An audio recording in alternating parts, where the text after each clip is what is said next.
So now I go, okay, go down to the recruiter. They're like, dude, you're totally like untouchable right now. You're on probation. You have pending court cases, dude. You're tripping. So I organized it, righted it. Lawyer organized the deal. They sent me to jail for 4 months in Santa Cruz County to clear it all up, to get off probation, commute the sentence. This is gonna hurt. It's time for the Suffering Podcast. To become a strong individual, it takes a lifetime of suffering to prepare you for that role. Training your body and your mind to endure what others see as tragic, finding peace, and doing what others cannot accomplish. When you do the impossible, you see that impossible is just a word. Put in a governor on your capabilities, limit your true potential. Nothing would have ever been accomplished had those individuals listened to those around them. Great things can be done if we remove what we think we can't do. The world opens up and we become that extraordinary human being. Removing the mind blockade shows others what can be accomplished. I'm Kevin Donaldson, always here with Mike Falace, and sitting in tonight is Bobby Curdell. Welcome to the Suffering Podcast. If you're a fan of overcoming adversity and overcoming suffering, then we're for you, because that's what we do here and that's the stories that we highlight. So do me a favor, hit that like button, subscribe to the channel, ring the bell so you can get notified of all of our new content, and now you can join. Follow us on all social media so you can find out what we're up to. On this episode of the Suffering Podcast, we welcome a traveler all the way from California, to Taylor Cavanaugh. It's kind of I'm a little bit overwhelmed here. Mm-hmm. You're the first Navy SEAL that we had in here, and we're going to talk about the suffering of a Navy SEAL. Thanks so much for coming in. Hey, thanks for having me, guys. We're big fans. No, seriously, we've been talking about this for weeks. I thought you meant Taylor's a big fan of ours. No, I'm a fan of his. I mean, before we get into anything, let's throw a big shout out to our marquee sponsor. That's Toyota of Hackensack. We don't trust anybody as police, but we do trust Toyota. So go to toyotahackensack.com and let them find you a car. So from the very beginnings of this show, one of the things that we do is we take a question from our audience, and our social media question tonight comes from Placate23. What has fear done to you? So everybody's had fear in their life. Mm-hmm. And it's always done certain things to you until you learn how to beat that fear. And I think that's what growing up pretty much is. Yeah. So a time in your life when you were afraid, what did it do to you? I was thinking about this, and I might go a negative way, but it's been a catalyst for me since I was young. I was terrified of being average, terrified. And it was a catalyst for me to kind of do the things I've done, just kind of keep pushing, because I couldn't just, hang around the hometown and just live the normal. I couldn't do it, because I was just, call it filling some void, or maybe I had to prove something. Maybe it was that, but I think that's what most people do. You have that little thing in you that says, I need more than this. This isn't, I'm not satisfied with this stuff. Yeah. Yeah. So that's a pretty good answer. Bobby, what do you think? That's a great answer. I'm going to go a little more positive. Anytime I've had fear, it's made me more aware, in certain situations, as a kid, just my surroundings. It made me aware of what could happen if I was going to get in a fight, anything like that, playing sports, on my job, my family life. It just, I sort of use it as a focus. I don't use it, it doesn't cripple me, fear. You know what I mean? It makes me more aware and more focused on what I'm going to do. But I'm sure there was a time in your life where it did cripple you? When you were younger, not in your adult life. I'm going to say, obviously, my past and child abuse and everything else. So I remember being just overwhelmed with it, where, oh, he's coming. You know what I mean? Yeah. I know what's going to happen. But then it also made me hardened. Yeah. At some point, the fear made me, I wasn't fearful anymore because I knew what was going to happen. I sort of adapted to it. So fear's a funny thing. Fear is a very, very interesting thing. It can cripple you, or it can rise you to heights that you never thought were possible. Mm. When I was younger, like Bobby, I was just scared of everything. And then as I became a teenager, I was afraid of nothing, but still scared of everything. Yeah. In my adult life, I actually seek out things that I'm afraid of. Mm-hmm. I was afraid to get on a microphone. 4 years ago when we started this, I was so scared to sit in front of a mic. I didn't know what to say, but I just felt this need to go do it. Mm-hmm. And guess what? It turned out to be one of the greatest things ever. Mm-hmm. So now I don't seek fear, but when I see something that maybe I get that little gut feeling That's the thing that I'm drawn to, because that's the thing that you're supposed to do, the thing that you're afraid of. Yeah. You know, if you're afraid of losing, well, you better learn how to lose, because you're going to lose. Yeah. Winning's easy. Failure's part of life. Failure's part of life.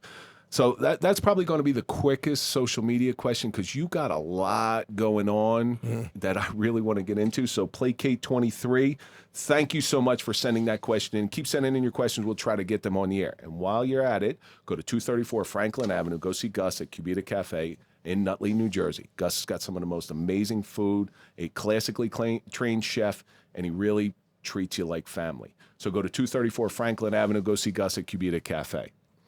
So, Taylor, I've seen you. I follow your social media. I love your message. I'm so interested in where you were, but I'm actually, I want to start out from where you grew up, because nobody who's done the things that you do comes from happy places. I don't think it's possible. So why don't you give the audience a little bit of how you grew up? Grew up in San Diego, California. Dad was a Marine. It's born in Boston, but raised in San Diego.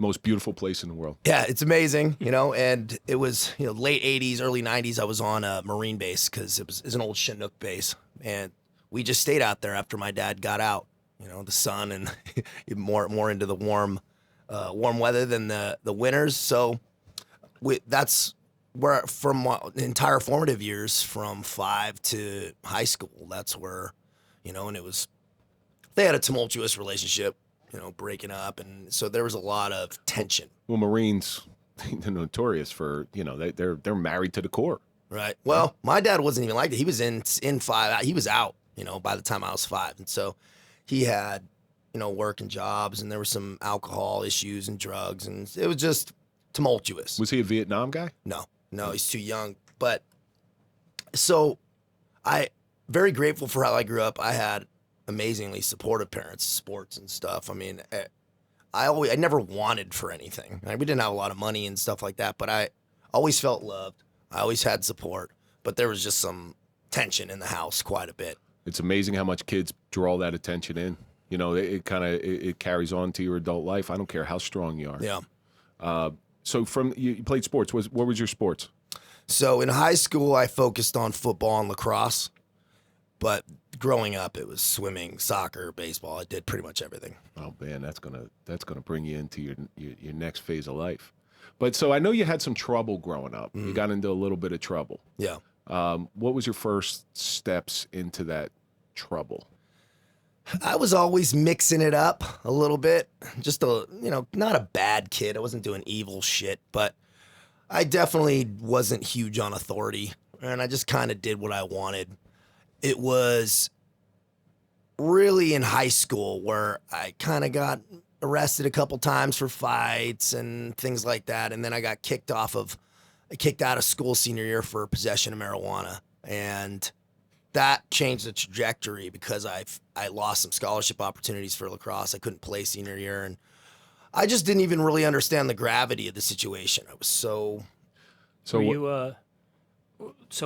You were an athlete, obviously a very good athlete. Were you coachable, or were you like that? Were you, brandish with your coaches? Did you? No, I was locked on. You know, I was team captains and stuff like that. But But it was everything outside of sports. I would show up late to practice sometimes, and I just didn't have the discipline. And also, my mom was a single mom. It was just so I was out late at night going to parties and stuff like that. I wasn't as focused and dedicated as I should have been, but on the field I was good. So is it a wasted talent? You think you had the talent to go further? You know, in lacrosse I could have. I would have played in college and stuff like that, and if I would have applied myself, for sure, I would have gone further. But the consequences when you're younger. You know, I was just having this conversation with my son. When you screw around in elementary school, it's no big deal. Yeah. You screw around in middle school, you're going to get a detention. You screw around in high school, you're not going to be able to play sports. You screw around in college, you're going to get kicked out. You screw around as an adult, now you run into legal trouble. Yeah, now it's big boy stuff. Right. Yeah. So, I try to coach him that way to have a little bit of forethought.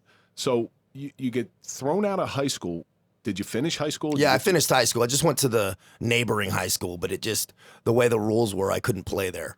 Now you're out of high school. You're not going to college. Yeah. Now what? I did go to college, so there was one small school that would let me two-sport there. So that's where I went, up in Orange County, Chapman University. I got in a huge car accident going up there, in the summer going up there, though, and got ejected on the freeway out of a truck. Route 5? It was the 10. The 10? Yeah. Well, doesn't the 5 the one that goes north and south? Yeah, the 5 goes north and south. This one's like in the desert. It was way out there. And I dislocated my hip, but I walked away. I walked out of the hospital like 2 days later, pretty okay. They popped my leg back in, but it wasn't setting me up for success going into college. So how long was your recovery? I was banged up. I would say it took me probably a couple months before I kind of started building the muscle back up, but I couldn't play. I wasn't cleared. So I was drinking and I wasn't going up. It was the first time since I was like 4 I didn't play a sport really. So wasn't sure what my identity was. I was like the BMOC guy, but now I was just like off.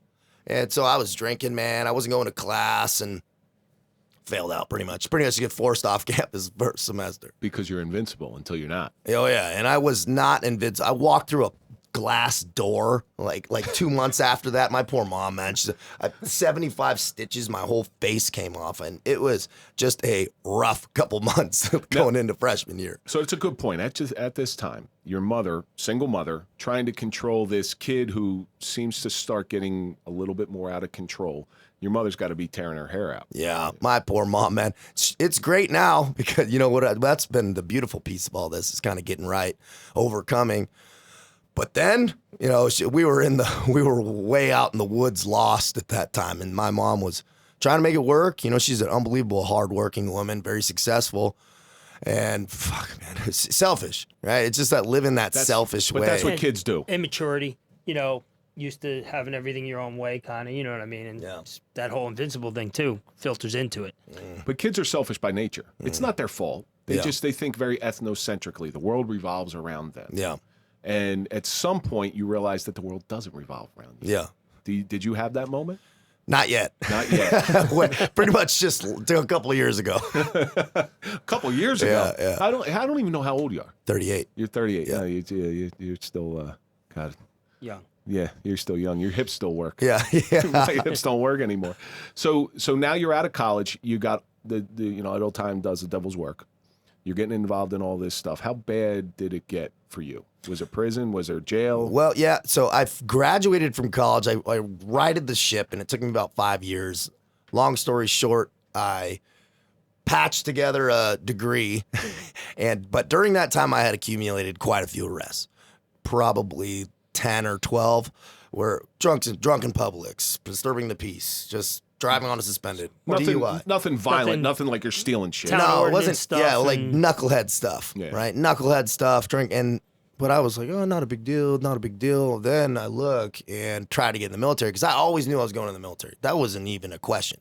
I knew I was doing that, and I just had to check the college box. That was just kind of, I don't know, looking back, it wasn't really strategic, but finished it. So now I go, okay, go down to the recruiter. They're like, dude, you're totally like untouchable right now. You're on probation. You have pending court cases, dude. You're tripping.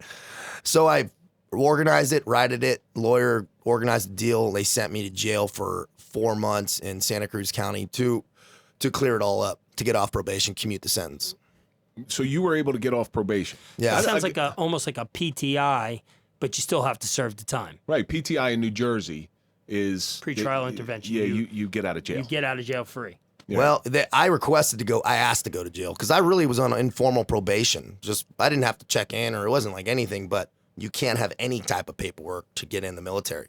If you're searching for an identity, I don't think prison's the right place to find it. No, I wasn't trying to find an identity. I was trying to get in the service, and so it was going to expedite that 3 years. Did you feel like that made you develop some character at that point? The whole jail thing? Man, I was still I just was there checking the box, doing dips, working out, and there was saw some messed up stuff. You really see, you're with the bottom rung, people on meth and. What's the worst thing you saw in prison? man, people painting with shit, or and people coming in having killed their kids and shit, man, just evilness, man. So like on a different level, because I used to volunteer to clean the observation ward, so it was the crazies doing crazy shit, and it just that energy, right? It's not a very desirable place to be. And people just locked in the system, man. They're in there. They're gonna go back in there. They're gonna go back to prison. Kind of like I'm never coming back here. These guys, and I did, and that was the thing. And I ended up going back, but I got out and ready to rock and roll, and started that process of recruiting. Well, what branch did you try to join?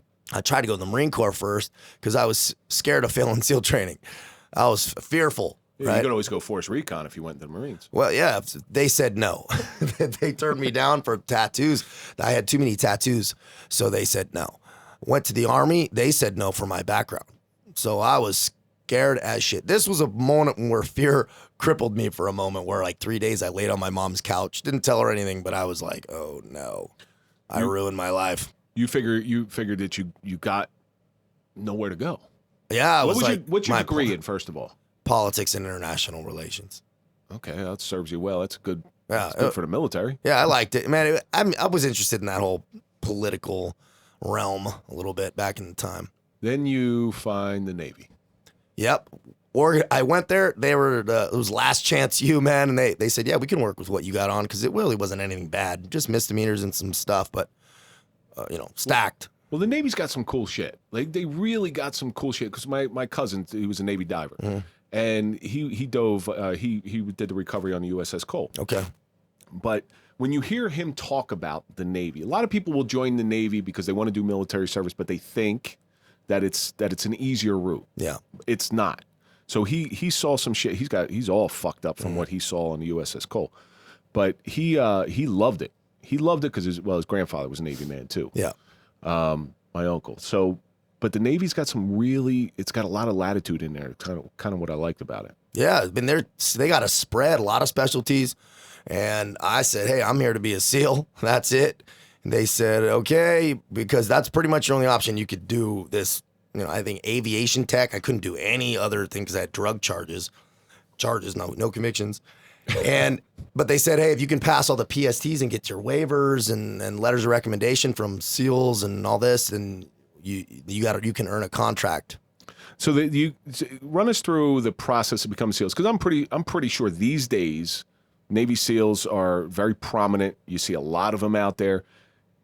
Anybody who joins the Navy, I'll bet you a good percentage of them want to go that route. Yeah. So what's the process of becoming a SEAL? They say it's about 1 out of 1,000 that make it, that actually come to the recruiter's office, and say, I want to be a SEAL, that actually end up becoming one. It's getting a contract's hard. So that was the hardest part, because you can't just sign and say, I want to try. I had to do about 40 physical screening tests once a week for about 40 weeks and work out with active duty SEALs in the Naval Special Warfare program to actually get some face time. We get my times up, get elevated scores down at the Naval Amphibious Base, mind you. So it was formal, and I was, stacking boxes at Home Depot at night and doing that in the day. So then I got a contract. Then you go to boot camp in a special warfare division. Then you get to BUDS preparatory school, which is just running, swimming, and lifting for like 8 to 16 weeks, depending upon how you test out. They take the top 75% and then send you to Coronado, send you to BUDS to start that. And that's SEAL school then. And that's the basic underwater demolition SEAL. I got a question. But there's a lot of failure options in there. That's what's scary. Yeah. At what point did you realize that you were elite?